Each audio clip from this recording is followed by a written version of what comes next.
जीने का ढंग आया। जीवन खत्म हुआ तो जीने का ढंग आया। गाड़ी निकल गई तो घर से चला मुसाफिर। गाड़ी निकल गई तो घर से चला मुसाफिर। गाड़ी निकल गई तो घर से चला मुसाफिर। अरे गाड़ी निकल गई तो घर से चला मुसाफिर। फिर खाली हाथ मलता, फिर खाली हाथ मलता वापस बेरंग आया। फिर खाली हाथ मलता वापस तिरंग आया। जीवन खत्म हुआ तो जीने का ढंग आया। जीवन खत्म हुआ तो जीने का ढंग आया। मन की मशीनरी ने तब काम करना सीखा। मन की मशीनरी तब काम करना सीखा।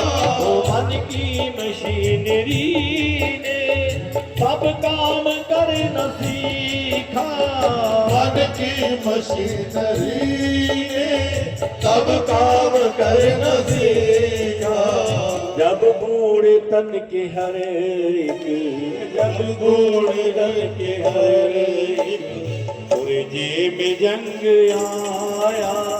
जब बूढ़े तन के हर एक पुरजे में जंग आया। जीवन खत्म हुआ तो जीने का ढंग आया। जीवन खत्म हुआ तो जीने का ढंग आया। फुर्सत के वक्त तुमने ना सिमरन का वक्त मांगा। फुर्सत के वक्त तुमने ना सिमरन का वक्त मांगा। जब इंसान के पास वक्त होता है तो इंसान उसकी परवाह नहीं करता, कहता है कि आज करूंगा कल करूंगा। लेकिन हमारे शास्त्र कहते हैं कि कल करे सो आज कर, आज करे सो अब, पल में परतः होगी फिर करेगा कब। ये 3 दिन से भागवत गाथा चल रही है। बार बार कहते हैं, जगह जगह बैनर लगाए हैं, व्हाट्सएप के माध्यम से, फेसबुक के माध्यम से, इंस्टाग्राम के माध्यम से कई जगह मैसेज पहुँचाए होंगे। लेकिन कई लोग सोचते हैं कि आज तो 30वां दिन है, अभी 3, 4, 5, 7 दिन पड़े हैं, कब जाएंगे। लेकिन कभी कभी हमारे पास में समय नहीं होता, जब जाना चाहते तब भी नहीं जा पाते। इसलिए जब समय मिले प्रभु नाम सेवन करने का तभी उसका लाभ लेना चाहिए। लेकिन ये जीवन का कोई भरोसा नहीं, क्षण बंगर है जो जीवन की कलमा। कल को खिले, कली खिले या ना खिले, इसका कोई भरोसा नहीं। इसलिए जितना भी समय मिले उसका लाभ लेते हुए हमें इसको साथ में करना होगा। फुर्सत के वक्त तुमने ना सिमरन का वक्त मांगा। फुर्सत के वक्त तुमने ना सिमरन का वक्त मांगा। जब वक्त तुमने मांगा, जब वक्त तुमने मांगा फिर वक्त तंग आया। जब वक्त वक्त मांगा जब वक्त तंग आया। जीवन खत्म हुआ तो जीने का ढंग आया। जीवन खत्म हुआ तो जीने का ढंग आया। आजू ने नत्था सिंह फिर हथियार फेंक डाले। आजू ने नत्था सिंह हथियार फेंक डाले। आजू ने नत्था सिंह फिर हथियार फेंक डाले। आजू ने नत्था सिंह हथियार फेंक डाले। यमराज फौज लेकर जब, यमराज फौज लेकर जब करने को को जंग आया, यमराज फौज लेकर जब करने को जंग आया, और जीवन खत्म हुआ तो जीने का ढंग आया, जीवन खत्म हुआ तो जीने का ढंग आया। जब वक्त निकल गया तो जीने का ढंग आया, फिर मतलब क्या रह गया। बहुत बढ़िया हमारे शर्मा जी ने अपना भाव आप लोगों के सामने प्रस्तुत किए हैं। इधर मैत्री जी ने कहे कि यही 100 वर्ष तक हिरणाक्ष और हिरण्यकशिपु दिति के गर्भ में थे। अभी तो आपने 12 वर्ष तक तो सुखदेव जी का सुने और 100 वर्ष तक अक्षणी यशसा हिरणाक्ष है। जिस हिरण मतलब सोना, जिसका सोने में दृष्टि रहे, उस सोने नहीं तकिया वाला, स्वर्ण में जिसकी दृष्टि रहे वो हिरणाक्ष है। तो ये सोने में इसकी स्वर्ण में दृष्टि रहती है। और हिरण्यकशिपु बोले जिसका सोने में ही तकिया आसन है वो है हिरण्यकशिपु। इन दोनों का नामकरण हुआ और यही हिरण्याक्ष ने पृथ्वी को छुपाया। और एक बार देवर्षि नारद जी ने जैसे इसके पास आएगा, बाबा जी रुको रुको, अगर इसको कोई काम ना, तो समुद्र को गदा लेके पूछ रहा था, महाराज नारद जी बताओ मेरी भुजा खुजला रही है, कोई योद्धा बताओ। बोले वो देख रहा है, वो आ रहा ना। तो कहा वो सूकर, और सूकर को देख करके हंसा, बोले ये युद्ध करेगा, तुम सूकरोषि। भगवान को देख हंसा, भगवान ने हाँ हम सूकर तो हैं, लेकिन तू ग्राम सिंघान है। देखो ग्राम सिंघान किसको बोलते हैं जानते हैं ना? गांव का कुत्ता अपने घर में, अपने गांव में वो भी शेर होता है, और दूसरे गांव में जाएगा तो कुछ दबा के भाग जाएगा। तो भगवान का तेरे ऐसे ग्राम सिंघान को मैं ढूंढता फिरता हूँ और ढूंढ फिर के मार डालता हूँ। हम क्षत्रिय बनया मृग करही, हम क्षत्रिय मृग यावन करही, तुमसे खल खोजत फिरही। भगवान ने हिरण्याक्ष को खिला खिला करके मार डाले और भगवान पृथ्वी का स्थापना किए। इधर मैत्री जी के विदुर जी, अब तो कर्दम ऋषि अभी भी तपस्या में लीन है, शादी हो गई तो भी। और देवभूति एक पांव खड़े होके महाराज कर्दम ऋषि के हवा कर रही है, सेवा में लगी हुई है। और जब इनका तपस्या पूर्ण हुआ तो कर्दम ऋषि ने देखे कि देवी तपस्या हमने किया और शरीर में कष्ट तूने दी, अपने तुम्हारा बाल बिछ गया है, जूड़ा जटा बना लिया है, तो चलो मैं तुमको सुख नहीं दिया, तुम्हें कामक विमान बना रहा हूं। और कामक विमान बनाए और बोले कि तुम अब इस कामक विमान में बैठ के चलो, विचरण करो आकाश मार्ग में। कामक विमान मतलब जो कामना करोगे वो मिलेगा। जैसे ये मोबाइल है ना, मोबाइल में अब सब कुछ है। आज पंडित जी से आपको मंदिर में मुहूर्त तिथि एकादशी नहीं पूछने जा रहे, गूगल महाराज वैसे पूछ लो बता देंगे। बोलो राधे राधे। जब से मोबाइल आ गया कैलेंडर बंद हो गया, पेपर भी बंद हो गया, समाचार इसी में आता है। घड़ी, लेकिन हम जो घड़ी बंद तो किए थे पहनना, लेकिन गुजरात हम गए, एक मेरा भगत शिष्य है, उसने कहा गुरुजी ये घड़ी मैं आपके लिए मंगवाया हूँ, पहना रहा हूँ, इसको उतारना नहीं ना किसी को देना। हमने कहा भैया ठीक है भाई, तब से मैं पहन लिया हूँ। लेकिन मोबाइल में घड़ी है लेकिन हम समय नहीं देख पाते, हम इसी में देखते, दिखाई नहीं देता इसमें जल्दी। तो घड़ी का भी काम कर रहा है, कैलकुलेटर का भी काम कर रहा है। ऐसे महाराज विमान बना, इसमें सब सुख सुविधा, विमान में सुख सुविधा। अमृत कुंड, बोले देवी इस अमृत कुंड में स्नान करो, और जैसे देवहूति अमृत कुंड में स्नान की, वैसे महाराज 9 कन्या तैयार हो गई। और ये 100 वर्ष तक विमान में विचरण किए हैं। मैत्रेय जी कहते प्रियाया प्रियमन विच्छन कर्दम योगमास्थितः विमानं कामनं छत्तर्ष एवाविरचीकरत। अब तो महाराज ये 100 वर्ष तक विमान में आकाश मार्ग में विचरण करते हुए आए, और अब कहे देवी अब हम तपस्या करने जा रहे हैं वन। तो देवी देवहूति ने हाथ जोड़ करके कहती महाराज आप ऐसे महापुरुष को पा करके मैं विषय में लिप्त रही, अलौकिक आपके प्रभाव को न जान पाई, मैं तो आपका अपना कल्याण भी नहीं कर पाई।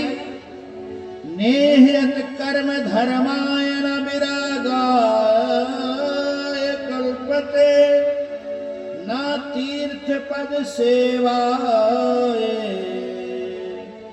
जीवन अपि मृतो ही सह।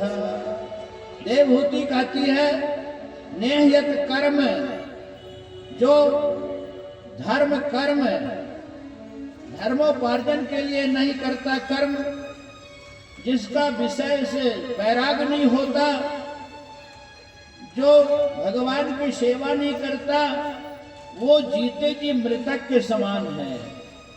जीवन मृतो ही सह। मैं जरूर ठगी गई, वंचित हो गई। यत्त्वां विमुक्तिमिदं प्राप्य नाम मोक्षे बंधनात्। मैं इस संसार के बंधन से मुक्त नहीं हो पाई, अपना मोक्ष नहीं कर पाई। आप तपस्या करने जाइए, लेकिन ये बेटी अपनी नहीं है, ऐसे तो शादी कर दे विदाई कर दोगे तो चली जाएगी। आप जाइए लेकिन अपना चिन्ह दे जाइए। तो कर्दम ऋषि को याद आ गई कि भगवान कहे थे कि विवाह करो, हम तुम्हारा बेटा बन के आ जाऊंगा। रात में रुके और कर्दम ऋषि देवहूति से समागम किए, और समय आने पर कपिल देव भगवान का जन्म हुआ। बोले कपिल देव भगवान की। तस्यां बहुतिथे काले भगवान मधुसूदन कार्दमं वीरमापन्नो जज्ञेरिवदारुणे।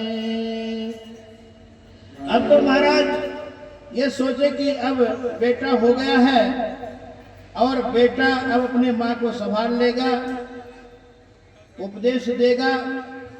उसी समय अब तैयार हुए सन्यास के लिए। तो महाराज ब्रह्मा जी आ गए कर्दम ऋषि की बधाई देने, और अपने बेटों को लाए ब्रह्मा जी। ब्रह्मा जी कहे तुम्हारे कितनी बेटियां हैं? बोले 9।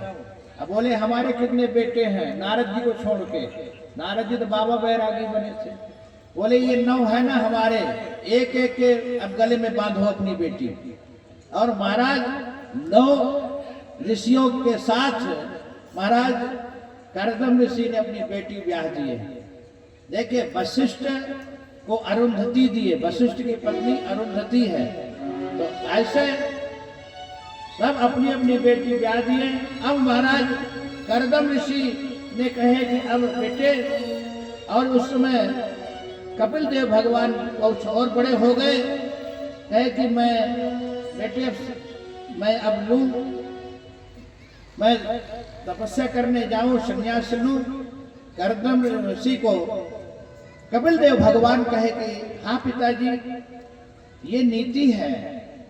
संत कहयस नीति दसानन चौथे पन जाय नृप कानन इस संतों का मत है कि चौथा पनाए और भगवान का भजन करे।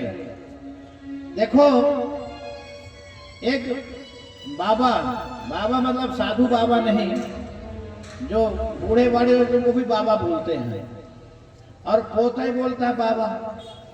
तो वो एक बड़े बुजुर्ग थे, अपने पोता को गोद में लेके खिला रहे थे। उसी समय पोता को गोद में जब खिला रहे तो बाबा बाबा कहे। एक बड़े महापुरुष महात्मा निकले, कहे अरे महात्मा जी, हाँ अरे उपदेश दीजिए, कुछ ज्ञान दीजिए। बोले तुम्हारा ज्ञान का तुम? बोले तुम्हारा पोता ज्ञान दे रहा है। बोले क्या कह रहा है? कह रहा बाबा बाबा बाबा। बोले हाँ कह तो रहा, तो लगता है कि बाबा बन जाओ। बोले बन जाओ, अब क्या है, क्या रह गया, सब कुछ देख ले, बाबा बन जाओ। बोले महाराज जी एक बात और है। बोले क्या? बोले जब बेटी का बेटा हमारे गोद में आता है तो वो कहता ना ना ना ना, मन फिर बदल जाता है, ना ना बाबा नहीं बनना, ना ना ना ना। आज यही हम लोगों की दशा है महाराज। महाराज कपिल देव ने कहे कि संन्यास लो तो घर की चिंता नहीं करना, फिर आना नहीं दोबारा। ऐसे कर्दम ऋषि ने जा करके संन्यास लिए, अपना कल्याण किए हैं। विदुर जी को मैत्री जी कथा सुना रहे हैं। एक दिन कपिल देव भगवान पूजा संध्या करके निवृत्त होकर के बैठे आसन में। उसी समय माता देवभूति को ज्ञान हो गया कि मेरा बेटा साधारण नहीं है और मेरा बेटा भगवान है। परिक्रमा की है कपिल देव भगवान का, हाथ जोड़ के बैठ गई, बेटे कुछ बताओ, मेरा कल्याण कैसे होगा, ये संसार के विषयों से मन कैसे हटेगा। तब कपिल देव भगवान कहे माते, बंधन उसको कहते जिसका मन संसार में लगा है, जिसका मन परमात्मा में लगा है वो बंधन नहीं है, वो भगवान को बंधन करता है, उसका कल्याण हो जाता है। मन दो नहीं होता, मन एक ही होता है। गोपियां भी उद्धव को कही है, उद्धव मन न भयो 10-20, एक ही मन रह तो ले गयो नंद कोई। आज हम लोगों का बहुत मन होता है। एक मन होता है कि चलो महाराज वृंदावन दास आए, कथा हो रही, चलो सुने। एक मन होता रे छोड़ो क्या कथा, छोड़ो संसार के पार्टी वार्टी में चले बढ़िया। अब बताओ, तो कपिल देव भगवान कहते हैं जो संसार से मुक्त वो हुआ जो भगवान के चरणों में मन को लगा लिया है, मन एक ही है। और कपिल देव भगवान कहे माता बड़े महापुरुषों का सत्संग कथा सुनो। सताम प्रसंगान मम वीर संविदो भवन्ति अत कर्ण रसान कथा। ऐसे भगवान की कथा से जीव का कल्याण हो जाता है। माँ देखो, इंद्र भी मेरे भय से भयभीत रहता है। मद भयात बात बातोयम सूर्यस्य तपति मद भयात वर्षतीन्द्रो दहत अग्निर मृत्युश्चरति मद भयात। मेरे भय से वायुदेव हवा करते हैं, मेरे भय से सूर्य तपते हैं, मेरे भय से इंद्र वर्षा करता है। आज सुबह सुबह का मौसम चेंज हो गया था, बारिश हो गई। हम पूजा पाठ करके निकले, इसे सूर्य भगवान को जल देने का कहीं क्या हो गया है? माता जी से पूछा गया महाराज जी बारिश हुआ करिए राम राम। हम कहे कि यहाँ जब उच्चारपुर में सबसे पहले कथा करने आए तो कृष्ण जन्म में बारिश हुआ, उसी दिन सीढ़ी बनी थी। अब तो आजकल मोबाइल यूट्यूब वाला हो गया, जब मैं पहली बार तो मोबाइल नहीं था, छोटा वाला मोबाइल था। उसी दिन संजीव ने वीडियो बनाया, सिर्फ बारिश हो गई, बादलों के बनाए थे। हमारे पहलवान जी कहे महाराज जी सब उठ के चले गए, लंगर कौन चखेगा। कृष्ण जन्म कल मनाऊंगा, नहीं आज ही मनाना, भी देखना। और जैसे 5 मिनट के बाद वर्षा के बाद कथा शुरू किए, सब पब्लिक आ गई और लंगर भी चखे। दोबारा भी मनाना पड़ा, हमको देख लिया भगवान की कृपा। हमको भी सुबह लगा कि कन्हैया की जन्म तो कल मनाएगी, आज में से बारिश हो रही भाई। और जिस श्रीमद् भागवत ज्ञान यज्ञ में बारिश हो जाए, बूंद पड़ जाए, वो यज्ञ सफल हो जाता। बोलो राधे राधे। ये आपका यज्ञ सफल हो गया, देवता आ गए हैं। वो देवता पुष्प वर्षण किए हैं प्रसन्न हो करके। वर्षा सगुन है, आप वर्षा से। लेकिन ये होशियारपुर वाले हैं ना, ये सब होशियार है, सब होशियार है, इसलिए होशियारपुर नाम है। हम लोग पुर में है, आप लोग हमसे भी सचेत है, होशियार है। बोलो राधे राधे। तो महाराज ये वर्षा भी इंद्र करता मेरे भय से, और दहत अग्नि, अग्नि भी जलती मेरे भय से, और मृत्यु चरत मद भयात, मृत्यु भी हमसे डरती है, जिसके पास हम कहेंगे उसी के पास जाएगी। ऐसा ज्ञान देते हमारे कपिल देव भगवान। और कहे माँ देखो, 3 प्रकार का सुख है, शास्त्रों में बताया गया है। इस लोक का सुख विषय सुख है, स्वर्ग का सुख ये मुक्ति का सुख है। स्वर्ग का सुख भोग का सुख है, और मुक्ति का सुख जो है वो सदा सदा के लिए विद्यमान है, सुख कभी हटता नहीं है। जो मुक्ति में सुख मिलता है, मोक्ष में सुख मिलता है, वर्ग का सुख। माँ देखो, सांख्य योग का मैं उपदेश दे रहा हूं। ये 24 तत्व होते हैं, जो 24 तत्व को जान लेता है उसका कल्याण हो जाता है। और 9 प्रकार की भक्ति होती है। श्रवणम कीर्तनम विष्णोः स्मरणम पाद सेवनम अर्चनम वंदनम दासम शक्यमात्म निवेदनम। ये भक्त प्रहलाद अपने पिताजी को भी यही भक्ति बताएंगे। 9 प्रकार की भक्ति। पहले श्रवणम, श्रवण मतलब कथा सुनो। सबरी को भी भगवान राम जी बताए नवदा भक्ति। प्रथम भगत संतन कर संगा, दूसर रत्नम कथा प्रसंगा। तो पहले श्रवणम, ये भक्ति प्रथम सीढ़ी है परमात्मा को पाने के लिए, श्रवणम। फिर कीर्तनम, कीर्तन करो। फिर स्मरणम, विष्णु स्मरण, भगवान के स्मरण करो। पाद सेवनम, भगवान का चरण सेवन करो। अर्चनम, पूजा करो। वंदनम, भगवान का वंदना करो। फिर सख्य भाव में भगवान से नाता जोड़ो, और दास भाव में रहो, और आत्मनिवेदन, भगवान को सब समर्पित कर दो। ये 9 प्रकार की भक्ति है। और इनमें 3 प्रकार की भक्ति होती है, राजसी, तामसी और सात्विक। राजसी भक्ति कुछ पाने के लिए किया जाता है, तामसी भक्ति किसी को मारने के लिए किया जाता है, और सात्विक भक्ति परमात्मा को पाने के लिए किया जाता है।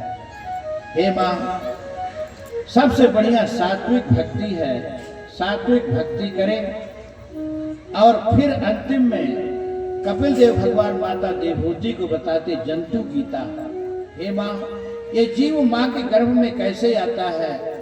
ये स्त्री पुरुष के संसर्ग से, रज और बीज से करकंधु के रूप में, अणु के रूप में आता है पेट में।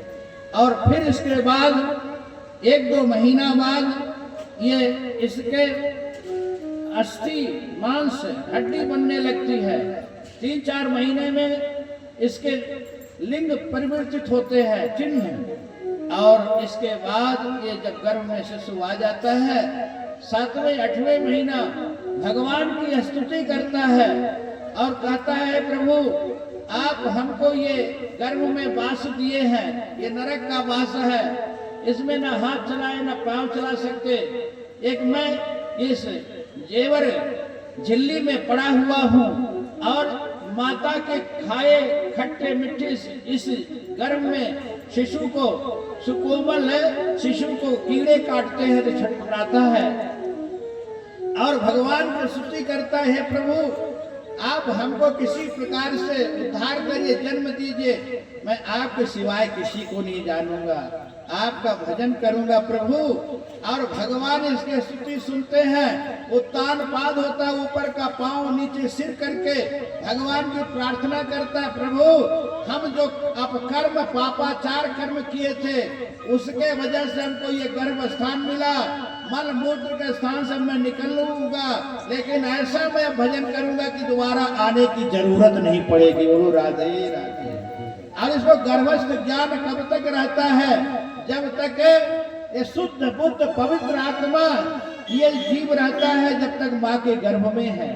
जैसे जल जब तक आकाश में रहता है तो वो शुद्ध है, पवित्र है, और वो जल जब जमीन में गिरता है, जमीन मटमैले के कारण वो जल भी अपवित्र हो जाता है, मटमैला हो जाता है।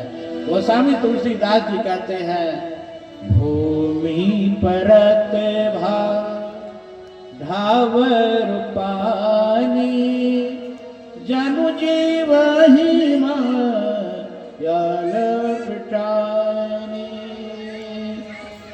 तो ऐसे ये जीव जन्म लिया और माया इसको छोड़ती नहीं है, और इसको फिर दादी चाची मामी ये कहने लगते तुम्हारे हैं।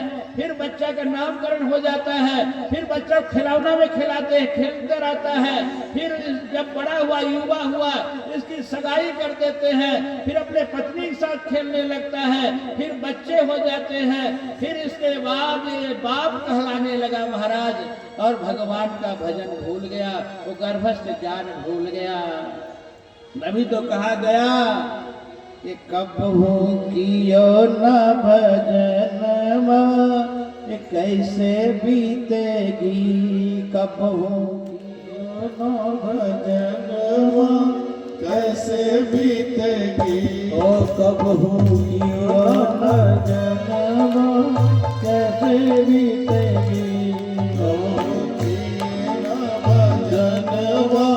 कैसे बीतेगी, ओ जइयो यम के जब धमनवा कैसे बीतेगी, जइयो यम के जब धमनवा कैसे बीतेगी, कैसे बीतेगी रे भैया कैसे बीतेगी, कैसे बीतेगी भैया कैसे बीतेगी, कब होती हो न भजन कैसे बीतेगी, कब होगी भजन कैसे बीतेगी, बाकी नर्तन भजन ना गीता भजन ना गीता ये बंदे आप दिल रोल नहीं, बाकी नर्तन भजन ना गीता भजन ना गीता, ये बंदे आप दिल रोल नहीं, बाकी नर्तन भजन ना गीता भजन ना गीता, ये बंदे आप दिल रोल नहीं। और सच बोलनी तोरे हाथ संगदारे हाथों नित संगदारे, झूठ भी न कान बोल नहीं, सच बोलनी तोरे हाथ संगदारे हाथों नित संगदारे, झूठ भी न कान बोल नहीं। अरे सही न सको जब कष्ट गर्भ के किया था कौल करार, हाँ सही न सको जब कष्ट गर्भ के किया था कौल करार, ये वादा ये प्रभु तुम्हारा भजन करूंगा करो नरक से पार, वादा भूलो रे बेईमानवा कैसे बीतेगी, वादा भूलो रे मनवा कैसे बीतेगी, कियो न भजन कैसे बीतेगी, कैसे बीतेगी रे भैया कैसे बीतेगी, कैसे बीतेगी रे भैया कैसे बीतेगी, बालापन हंस खेल गवाया आई मस्त जवानी। ओ बाला पर हंस के लगवाया आई मस्त जवानी। ओ मातु पिता ने करी सगाई दूल्हा बने गुमानी। माता पिता ने करे सगाई दूल्हा बने गुमानी। बध गयो बध गयो हाथ में बध गयो हाथ में कंगनवा कैसे बीतेगी। हाथ में कंगनवा कैसे बीतेगी। कैसे बीतेगी रे भैया कैसे बीतेगी। कैसे बीतेगी रे भैया कैसे बीतेगी। कब पियो ना भजनवा कैसे बीतेगी। कब पियो न भजनवा कैसे बीतेगी। धूमधाम से ब्याह रचाया पहिर केसरी जावा। धूमधाम से ब्याह रचाया बहन केसरी जावा। ये दुल्हन लेके घर में आया खत्म हुआ तेरा ड्रामा। दुल्हन लेकर घर में आया खत्म हुआ तेरा ब्याह। बन गए सजनी के सजनवा कैसे बीतेगी। बन गए सजनी के सजनवा कैसे बीतेगी। कैसे बीतेगी रे भैया कैसे बीतेगी। कैसे बीतेगी रे भैया कैसे बीतेगी। पियो ना भजनवा कैसे बीतेगी। कब पियो न भजनवा कैसे बीतेगी। विषयों का विष पी पी करके दिन हुए दीवाने। विषयों का विष पी पी करके दिन भर हुए दीवाने। बालक से फिर बाप कहाए बाबा लगे कहाने। बालक से फिर बाप कहाए बाबा लगे कहाने। आई गयो नियरे चौथा पनवा कैसे बीतेगी। आय फिर चौथे पनवा कैसे बीतेगी। कैसे बीतेगी रे भैया कैसे बीतेगी। कैसे बीतेगी रे भैया कैसे बीतेगी। कबहू पियो ना भजनवा कैसे बीतेगी। कबहू पियो ना भजनवा कैसे बीतेगी। अब भी सोच समझ ले मूर्ख कहता मेरा मेरा।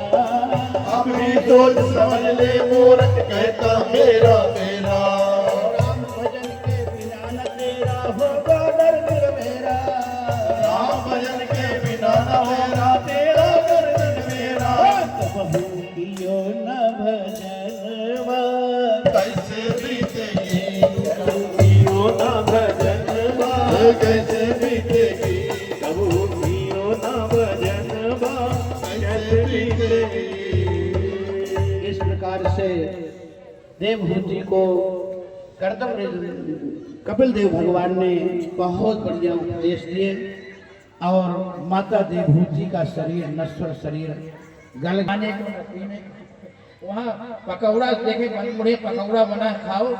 हमने गए दुकान में कहा महाराज आप महात्मा है पकौड़ा मछली का पकौड़ा है। हम कहे भैया अच्छा बताए आपने। हम सोच